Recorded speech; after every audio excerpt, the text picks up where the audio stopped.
Bonjour à tous, aujourd'hui on va parler du retour de l'homme qui tombe à pic.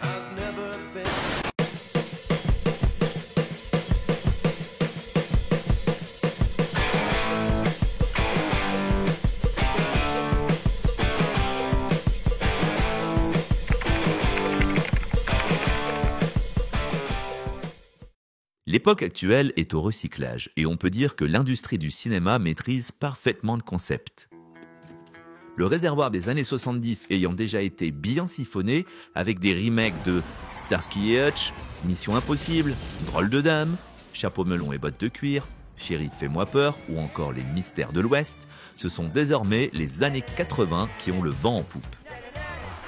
On l'a vu avec le phénomène Stranger Things ou le retour des Ghostbusters, mais je pense aussi au remake de l'Agence de risque, Chips, oui, il y a eu un film Chips en 2017, 21 Jump Street et 2 flics à Miami.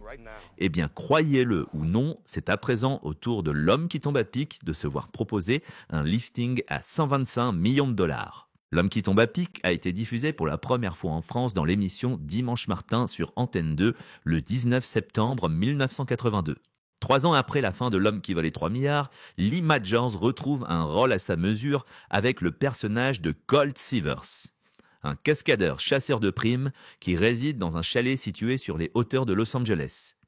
Il est aidé dans son activité de chasseur de primes par ses 2 amis et collègues cascadeurs, le cousin Howard, interprété par l'excellent Douglas Barr, que l'on retrouvera d'ailleurs dans la série Le Magicien, et la magnifique Heather Thomas, dont l'apparition en bikini dans le générique a définitivement imprimé la rétine des fans de la série. On se rappelle principalement de l'homme qui tombe à pic pour son défilé constant de jolies filles, le pick-up GMC K2500 Whiteside conduit par Colt Seavers, la baignoire installée dans son jardin, mais aussi pour la chanson de son générique d'introduction. Aux USA, le générique original Unknown Stuntman est interprété par la star du show Lee Majors. En France, comme souvent à cette époque, il a été réinterprété dans la langue de Molière par Haïm Saban, bien que le 45 tours ait été crédité par erreur à Lionel Leroy lors de sa sortie. Chaque épisode de la série pastiche un genre cinématographique. Film de guerre, western, science-fiction, espionnage ou encore comédie musicale.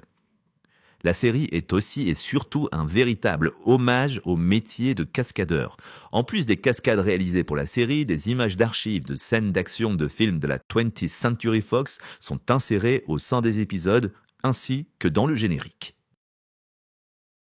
Une des blagues récurrentes de la série veut qu'à chaque fois qu'Howard achète une nouvelle voiture, elle finit inévitablement détruite avant la fin de l'épisode. Non! Non! Oh, quand je pense que je n'ai même pas eu l'occasion de mettre le contact. La série, produite par Glenn A. Larson, se déroule dans l'univers d'Hollywood, ce qui lui offre l'occasion de multiplier les guest stars dans leur propre rôle.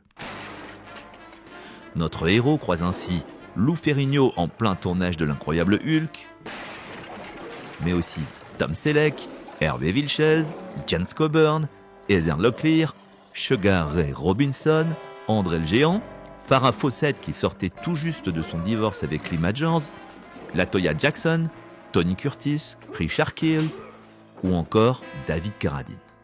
La série a rencontré un énorme succès dans les années 80 et de nombreux produits dérivés ont été commercialisés.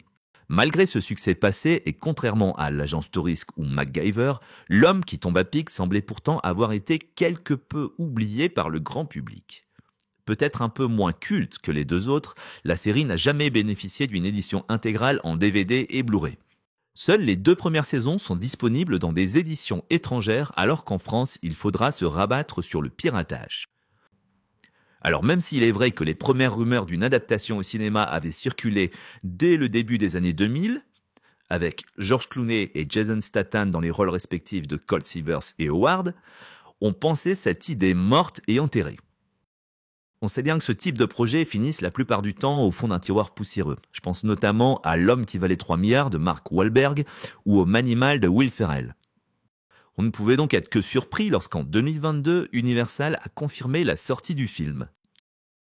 Au casting de cette super production à 125 millions de dollars, on retrouve Ryan Gosling dans le rôle de Colt Seavers, ainsi qu'Emily Blunt, Aaron Taylor Johnson et Winston Duke, qui interprète des personnages non présents dans la série.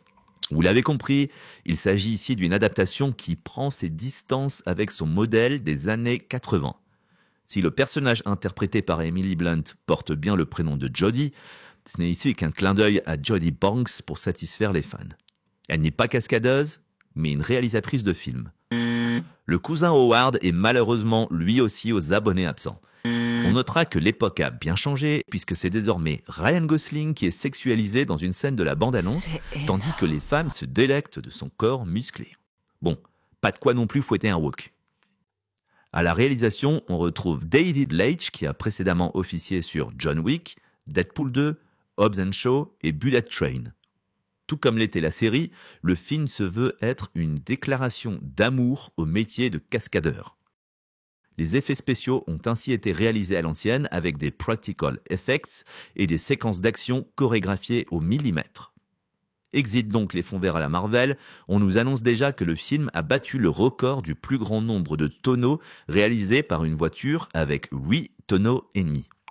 Même si The Fall Guy s'éloigne de la série que l'on a tant aimée, les premières bandes annonces et son ambition de revenir à un cinéma d'action plus authentique ont largement de quoi titiller notre curiosité. Alors, est-ce que le public sera au rendez-vous ? En tout cas, moi, c'est clair que j'y serai.